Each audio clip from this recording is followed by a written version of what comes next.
mientras vivamos en este mundo lleno de pecado, lleno de dolor, el sufrimiento es una realidad del cual nosotros no podemos escapar, no podemos huir. Algunos intentan aliviar el sufrimiento de la manera equivocada, anestesiándose con droga, con alcohol para aliviarse sus problemas. Otros quieren escapar, huir del sufrimiento, porque ningún ser humano quiere sufrir. Porque el sufrimiento no forma parte de nuestra historia o del ideal que Dios tuvo para el ser humano. No. Sin embargo, tengo dos noticias hoy. La noticia mala es que mientras estemos aquí en este planeta que está contaminado por el pecado, el sufrimiento va a tocar en algún momento nuestra vida. Tragedias, desastres, problemas, cáncer, dolor. El sufrimiento es inevitable. Sin embargo, ¿cómo nosotros encaramos el sufrimiento? Hay dos maneras de hacerlo: con fe y sin fe. Sin fe tú enloqueces, te desconsuelas, no hay esperanza. Con fe el sufrimiento también llega a la vida, pero en lugar de enloquecer, uno empieza a correr a un refugio que es Dios. Entonces, la buena noticia de todo esto es que el sufrimiento está llegando a su final. Y mientras veamos más catástrofes seguidas, más tragedias seguidas, más dolor, mientras veamos también más inmoralidad, más violencia y al mismo tiempo más indiferencia de parte de la humanidad, eso es una señal de que mientras más se agrava el sufrimiento es porque está llegando ya más a su final. Y ese final Cristo lo pondrá cuando Él venga para colocar punto final, no solamente al sufrimiento, porque el sufrimiento es el resultado de.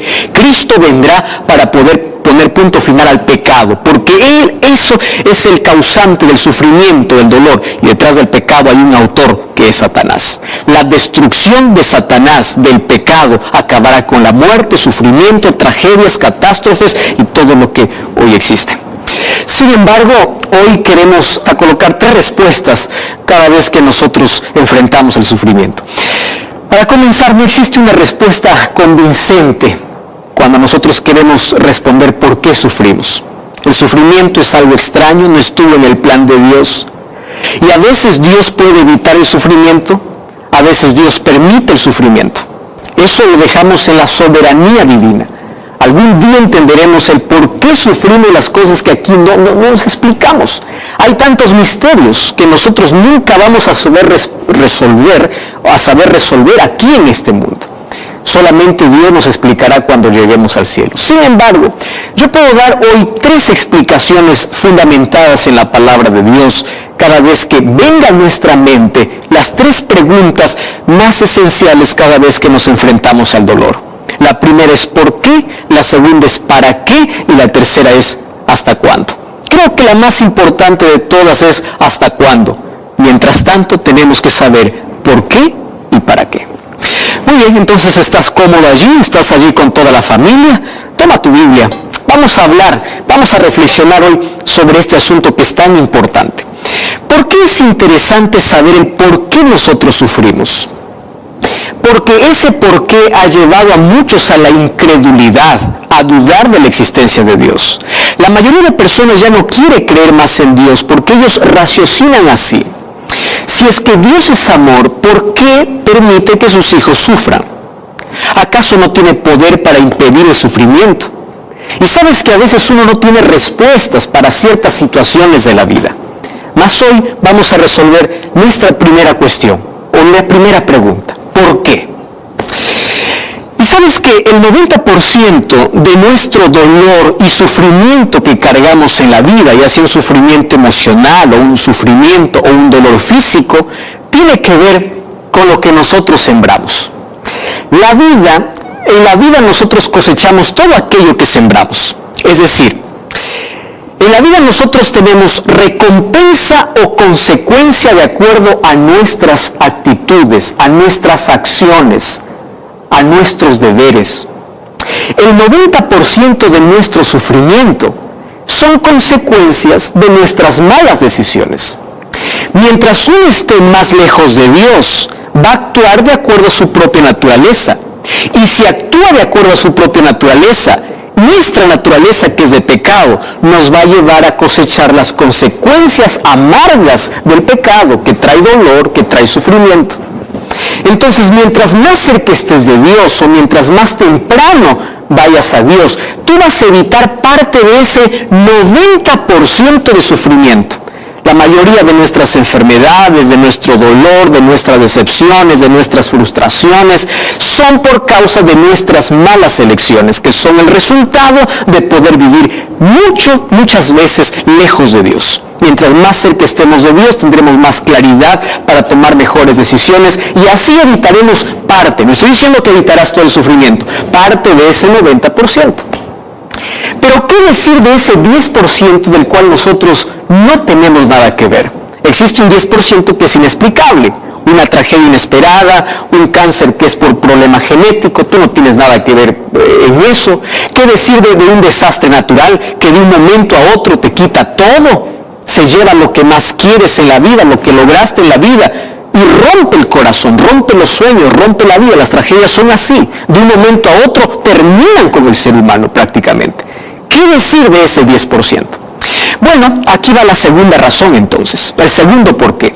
Para poder entender el porqué del sufrimiento, tenemos que ir un poco al trasfondo de dónde vive el sufrimiento. Dios, cuando creó el universo y creó seres celestiales, creó a todos ellos libres. Solo que cuando Dios crea seres libres, Él corre el riesgo de que el ser creado pueda tomar una mala elección. Y eso sucedió en el cielo. Cuando Dios crea a los ángeles, también los creó con libertad para elegir. Y el riesgo era que uno de ellos se rebele, porque Dios no quiere una obediencia, un servicio por miedo, o Dios no programó a todos los seres que Él creó para que funcionen como robots. Dios creó seres libres. Entonces, en el cielo, un ángel llamado Lucifer, ángel de luz, usó su libertad para rebelarse en contra de Dios. Y ante esa rebeldía, la armonía del universo terminó. Ante eso, Dios tenía tres opciones. ¿Cuál es la primera opción? La primera opción sería destruir a Satanás. El libro de Apocalipsis capítulo 12, versículos 7 al 9, dice que hubo una guerra en el cielo y Satanás fue desalojado del cielo. Pero la primera opción era destruir a Satanás. Muchos creen que si Dios hubiese destruido a Satanás, ya todo estuviese tranquilo. Espera un momento. Eso yo también lo pensé más de una vez. Pero fíjate una cosa. Dios estaba ante la vista de todo el universo. Y si Dios hubiese destruido a Satanás inmediatamente cuando él se rebeló, ¿sabes qué cosa hubiese ocurrido? Hubiese quedado una mancha de duda en la mente de todos los otros seres. ¿Cuál sería la duda? ¿Por qué lo mató? ¿Y si realmente Lucifer tenía razón? ¿Realmente él tenía razón? Y Dios, para poder callar la razón que tenía Lucifer, no desapareció. Y la obediencia ya no sería por amor, sino sería por miedo. Entonces no era tan fácil pensar Dios hubiese destruido allí a Lucifer en el primer momento. La segunda opción que Dios tenía era ignorar la rebelión. Pero si Dios hubiese permitido ignorar la rebelión, entonces el mal hubiese avanzado por todo el universo y todo fuera un caos sin salida y sin solución. Sin embargo, había una tercera salida, una tercera opción, y es la que Dios eligió. ¿Cuál es la tercera opción? Dejar que con el tiempo el universo pueda mirar quién tenía la razón. Y aquí no es que para que Dios pueda sobresalir su nombre, no sea manchado su carácter. No es por eso, querido. Préstame atención aquí lo que te voy a decir. Con el tiempo se diría si Satanás o la entrada del pecado realmente traería algo bueno para el universo o un desastre para el universo. Ahora, permitir que el pecado revele su propio carácter significaría permitir que Satanás pueda hacer todo lo que hoy vemos: tragedias, desastres, problemas, todo tipo de dolor que hoy trae el ser humano. Es consecuencia de la entrada del pecado, pero también es la revelación del verdadero carácter de la rebelión. Y Dios tuvo un plan. Y el plan era que si cuando Él crea al hombre, el hombre también decide desobedecer a Dios, Él salvaría al ser humano colocándose en su lugar. Entonces, el primero en sufrir de manera injusta no es el ser humano. El primero en sufrir de manera injusta fue Dios. Porque Dios tomó el lugar del ser humano. Él sufrió la injusticia que el ser humano debía sufrir. Cargó la cruz que el ser humano debía cargar. La primera injusticia fue colocada sobre Dios, sobre Cristo, por nuestra rebelión. Muy bien. Entonces ya entendemos la segunda y la tercera razón del por qué. Sin embargo, todavía existe una cuarta. ¿Y sabes cuál es la cuarta? Es que tú y yo tenemos un enemigo. Y ese enemigo ya sabemos que es Satanás. Y él intenta desfigurar el rostro de Dios. ¿Cómo desfigura el rostro de Dios? Cada vez que hay una catástrofe, cada vez que el dolor aumenta en este mundo, siembra duda en el corazón de las personas. ¿Dónde está ese Dios justo? ¿Dónde está ese Dios de amor? Y cuando tú dudas de la existencia de Dios o que Dios está al control, Satanás está logrando su objetivo. ¿Cuál es su objetivo? Desfigurar el carácter de Dios. Él ser el causante y luego echar la culpa a Dios. Hace algún tiempo una persona me dice: pastor, ¿no le parece que Dios es injusto al permitir todo esto? Y yo le respondí así: ¿no te parece que es injusto culpar a Dios por todo lo que acontece? Ahora, existe todavía una quinta razón del por qué. Y la quinta razón del por qué Dios permite el dolor, es por lo siguiente. Si Dios solamente protegiera a aquellos que son sus hijos, porque Él puede hacerlo, ¿verdad? Él puede decir: aquellos que me alaban, aquellos que me adoran, aquellos que me sirven, pueden estar protegidos del dolor. Si Dios hiciera eso, entonces Satanás lo acusara de que Dios es injusto, porque solo protege a los que son de Cristo. Entonces Jesús nunca prometió que mientras estemos en este mundo no pasaremos por dolor. El dolor, yo sé que tú tienes un dolor que estás cargando en la vida. Y si es que todavía no has enfrentado eso, prepárate. Va a llegar, el sufrimiento es inevitable. Sin embargo, como dije al principio, hay dos maneras de poder enfrentar: con esperanza y sin esperanza. Sin embargo, tenemos que responder lo segundo, y es el para qué Dios permite el dolor. Si bien es cierto, Dios no es el causante de todo, pero Él permite. La primera razón es porque a través del sufrimiento, a través de las dificultades, nosotros podemos ver la gloria de Dios. ¿Sabes cuándo ocurre un milagro? Un milagro viene cuando hay un problema. Si no hay un problema, entonces obviamente que no hay milagro. Tú vas a ver los milagros que Dios hizo con Daniel en el foso de los leones, con los 3 muchachos que decidieron ser fieles allí en Babilonia. Dios hizo un milagro, pero después del sufrimiento, hubo dolor, hubo sufrimiento. Daniel fue lanzado al foso de leones y de allí Dios lo libró. Dios nos muestra su gloria. Número 2, el sufrimiento prueba quiénes somos, prueba nuestro carácter, prueba nuestra fidelidad. ¿Sabes que nosotros sabemos de quiénes somos y a quién servimos en el momento que sufrimos? Fíjate que Job y su esposa pasaron por el mismo sufrimiento. Perdieron sus hijos, perdieron su riqueza, perdieron todo.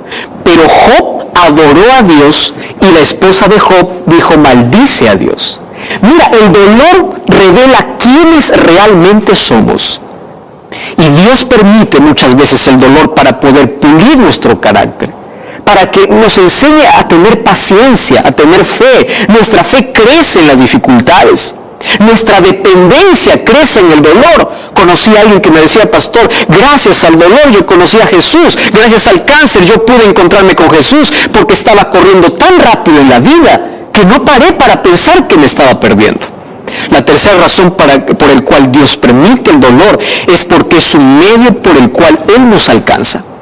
Hay muchas personas que son alcanzadas solo mediante el sufrimiento, porque es el único lenguaje que muchos entienden. Es en el dolor donde se aprende. Y la quinta lección, o la quinta razón, es porque las lecciones más grandes de la vida, lamentablemente lo aprendemos en el dolor. Infelizmente, nosotros aprendemos cayendo en el dolor. Alguien nos aconseja para no decidir así, decidimos así, y cuando ya hemos decidido, nosotros pensamos: ¿por qué no hice caso al consejo? Ahora sí aprendí la lección. ¿Cómo aprendiste? En el dolor. Sin embargo, ahora yo quiero terminar con la mayor esperanza. Y la mayor esperanza es la tercera pregunta: ¿hasta cuándo nos va a acompañar el dolor? Y mira, el libro de Hebreos capítulo 10, versículo 37. Me encanta este texto. Hebreos capítulo 10, versículo 37 dice: porque aquí aún un poquito, y el que ha de venir vendrá y no tardará. ¿Sabes de quién está hablando? De Jesús. ¿Hasta cuándo vamos a seguir viendo tragedias? ¿Hasta cuándo vamos a sufrir? ¿Hasta cuándo? Espera un poquito, porque el que ha de venir vendrá. Cuando nosotros vamos a Romanos capítulo 8, versículo 18, dice: tengo por cierto que las aflicciones del tiempo presente no son nada comparables con la gloria venidera que en nosotros ha de manifestarse. Mientras estemos en este mundo, vamos a pasar por el dolor. Muchas veces el dolor se convierte en nuestra escuela para mejorar nuestra vida, para depender de Dios. A veces en el dolor nuestros ojos se abren para poder ver a un Dios que durante toda la vida nos estuvo llamando. Sin embargo, hoy quiero hablarte para ti, que estás pasando por un momento tan doloroso. Acabas de perder un ser querido. Oramos por las familias desconsoladas allá en Guatemala. Oramos por ti. Yo no conozco tu dolor, no entiendo tu dolor, pero hay alguien que sí te entiende. Hay alguien que sí sufrió la injusticia que tú estás sufriendo. Alguien que fue negado, fue traicionado, y él te entiende el dolor de la traición. Hay alguien que fue clavado de manera injusta. Hay alguien que sufrió más que tú, más que yo, más que cualquier otro ser humano de manera injusta. Y ese alguien es Jesús, por eso Él entiende tu dolor. Y no hay una lágrima que haya caído de tus ojos sin que Él no lo entienda. Sin embargo, en medio del dolor, necesitamos confiar más en Dios. Él es nuestro consuelo, Él es nuestra esperanza. Sabes que la esperanza es como una anestesia en medio del dolor. La Biblia dice: nosotros podemos estar derribados, pero no destruidos. Nosotros podemos estar allí en la presión de la vida, pero no estamos acabados, porque la esperanza que Cristo coloca en la vida es suficiente para poder seguir soñando con aquella eternidad sin dolor al lado de Cristo. ¿Hasta cuándo vamos a sufrir? Espera un poco más. La muerte tiene su final. El dolor no tiene la última palabra. Las despedidas pronto terminarán. Aquel ser que perdiste, aquel dolor, aquella herida que te abrieron en la vida, un día va a ser sellada por completo y va a quedar solamente como una cicatriz. Pero tienes que confiar en Dios. Qué difícil es confiar en Dios cuando todo está oscuro. Qué difícil es confiar en Dios cuando uno se siente en un túnel sin salida. Qué difícil es confiar en Dios cuando la tragedia llega a la vida. Pero aquí te dice: espera un poquito, el que ha de venir vendrá para colocar punto final a todo eso. Mientras tanto, confía aunque no entiendas, confía aunque no tengas respuestas, confía aunque no tengas explicaciones. Un día en el cielo te sentarás como un niño sobre las rodillas de Dios y Él te explicará el por qué y el para qué permitió eso en tu vida. Mientras tanto, aférrate a Dios. Él es tu consuelo, Él es tu esperanza.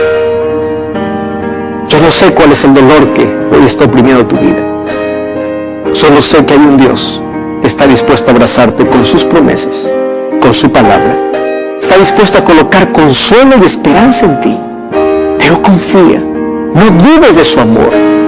Él también sufre con tu sufrimiento y Él anhela pronto volver para llevarte a una eternidad donde no existirá más tragedias ni dolor. ¿Quieres aceptar a ese Salvador? ¿Quieres consuelo y esperanza? ¿Podemos orar juntos? Querido Dios, hay miles de personas que están pasando por sufrimiento. Hay miles de personas que han perdido un ser querido. Las tragedias, las enfermedades, la violencia roban nuestros sueños, roban lo que más queremos en la vida. Mas allí te buscamos y tú eres nuestro Dios, tú estás a nuestro lado. Y aunque hay cosas que no entendemos, seguimos creyendo en ti. Queremos ser abrazados con tus promesas. Queremos tener aquel consuelo que solamente tú das y aquella esperanza nos puede ayudar a continuar en la vida hasta el día que tú vengas para colocar un punto final. Entregamos nuestra vida, entregamos nuestro dolor. Queremos ser consolados. Queremos que la esperanza brille en nuestro corazón. Y esa esperanza eres tú. Nos entregamos a ti, en el nombre de Jesús. Amén. Gracias por acompañarme en este programa. Recuerda que la verdad te da libertad, te prepara para la eternidad. Como siempre, te invito a buscar una iglesia adventista el séptimo día. Dios te bendiga.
a bonus for me. I never want to lose you. I never want to lose you.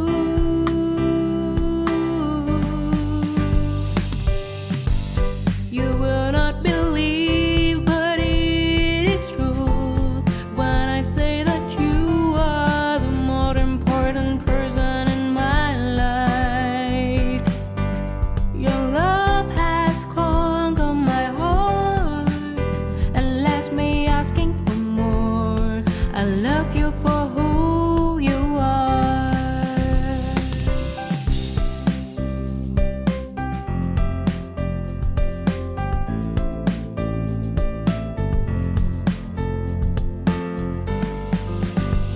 I am lucky enough to have a boyfriend like you.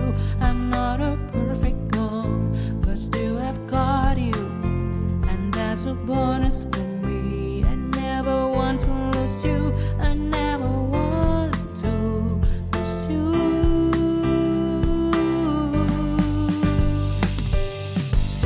You will not believe, but it is true when I say that you are the more important person in my life.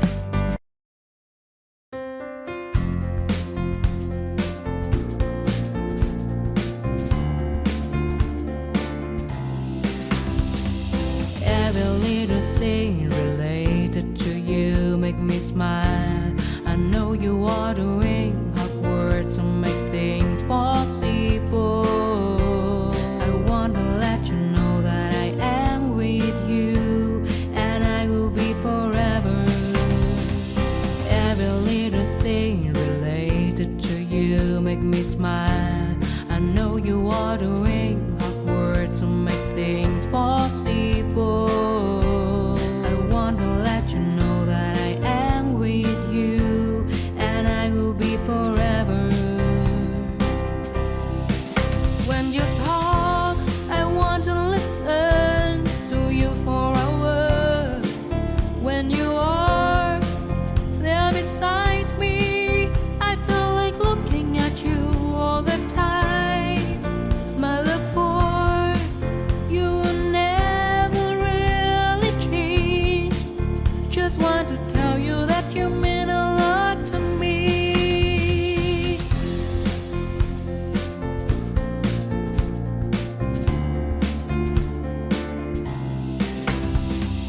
Every little thing related to you make me smile.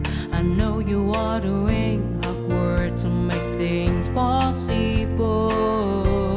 I want to let you know that I am with you, and I will be forever. Every little thing